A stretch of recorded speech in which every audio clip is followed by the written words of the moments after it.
welcome back to England's History.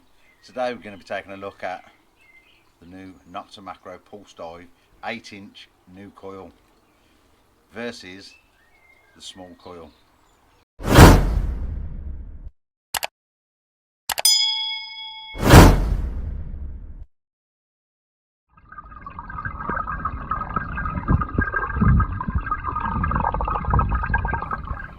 You will think that the large coil is going to have a little bit more depth, but the main advantage for me would be the grain coverage. Using this in the sea, it does the job, but you really got to, it takes ages to cover every little bit of the area, to progress. So having the larger coil for the grain coverage is going to be brilliant.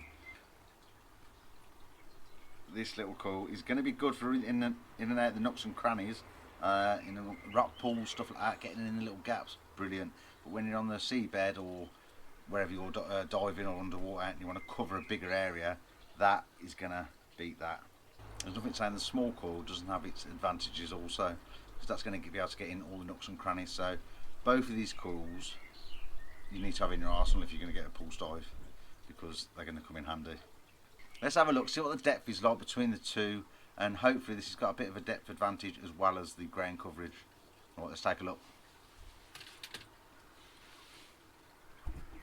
So they're going to be taking a look at the pulse dive with the standard coil, and also the new large coil for the pulse dive, which is going to have a look at the size difference. Standard coil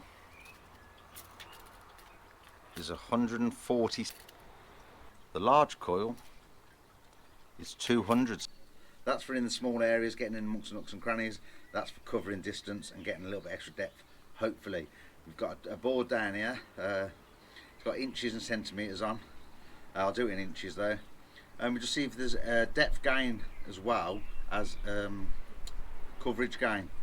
See how they get on. Start with the small coil. Right, turn it on. Then you hold the F button and tap the A button to put it onto maximum sensitivity. So hold your finger on F.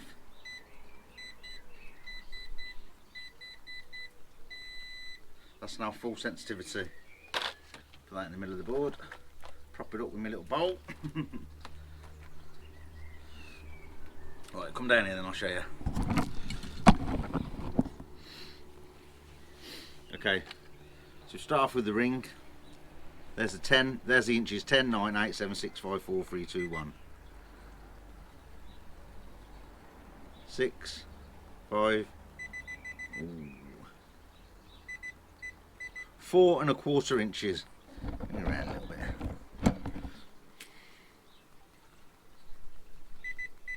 4 1/4 inches on the ring. Now we've got the George V penny. 10, 9, 8, 7, 6. 5 1/2 inches on the penny. Victoria silver half crown.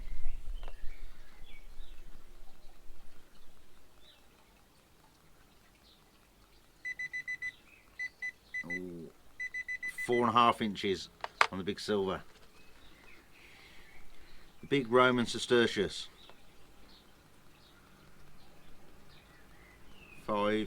Oh, 4 1/2 inches. The chunky silver chain.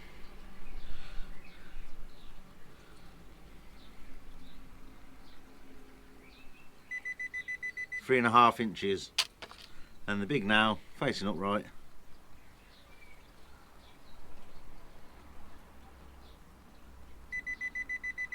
2 inches. Okay, so that's the small coil. Now we're going to try the bigger coil. Turn it off. Always turn it off when you change coils. That's off. Quick flip. Line it up. Twist. Turn it on.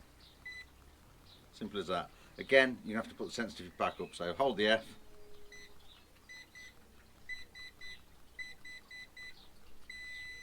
Full sensitivity. Okay, let's get that in the middle. Right, and again we're going to start the same sequence and see how much depth we get. I'll put on the screen as well the numbers that I had with the small coil, and then you'll see what I get with the large coil. Right, let's take a look.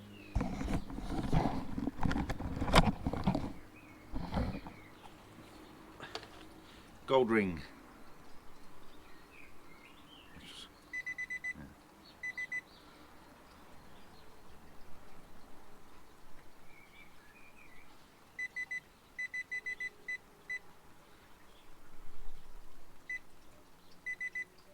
6.5 inches. George V penny.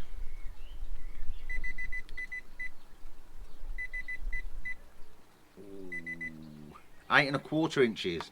That's a definite gain on depth. Silver half crown, Victoria.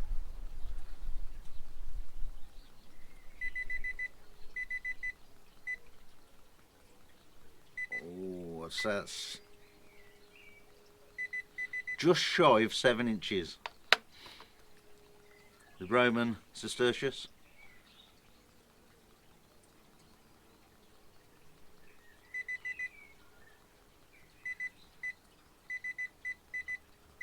Just over 7 inches. Try and get it looking the same as when I put the other one, it's dangling down a bit. This is the silver 95 chain.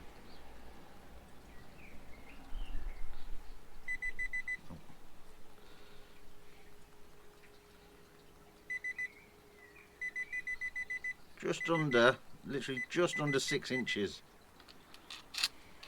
And then we got the nail pointing upright.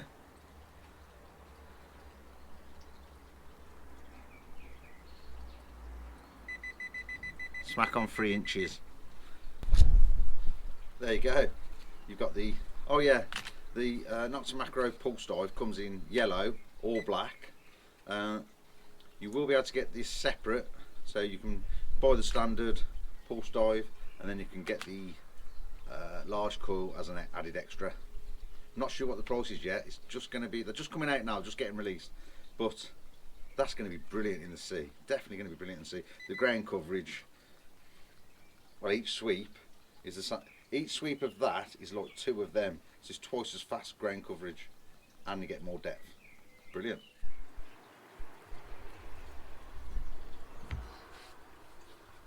Right, a little tip when changing the coils over. So you've got your machine on, been doing a bit of detecting, and you want to change the coils over. Firstly, always make sure you turn it off. If you've got the machine turned on and you try and change the coils over, you could short it. Not saying it will, but you could. So always turn it off. Click, drop that out. You know want the handle to be upright. That's how it wants to be. So turn it half a turn back. Yeah, so that's how it wants to be. Anti-clockwise till it drops in. Push forward, and turn it back where it needs to be. And then you can turn the machine back on, and off you go detecting.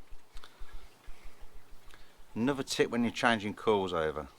If you've been on the beach, say, and you've put that, drop that down, it's been put in a bag. There's a little bit of sand in your bag. Make sure there's no debris or bits of grain of sand or anything like that on the rubber. Always make sure that's dead clean. Just wet your finger, rub it around, make sure there's no sand or any debris on there at all before you put it in, because that rubber is what makes your machine waterproof. So always make sure there's no bits on there.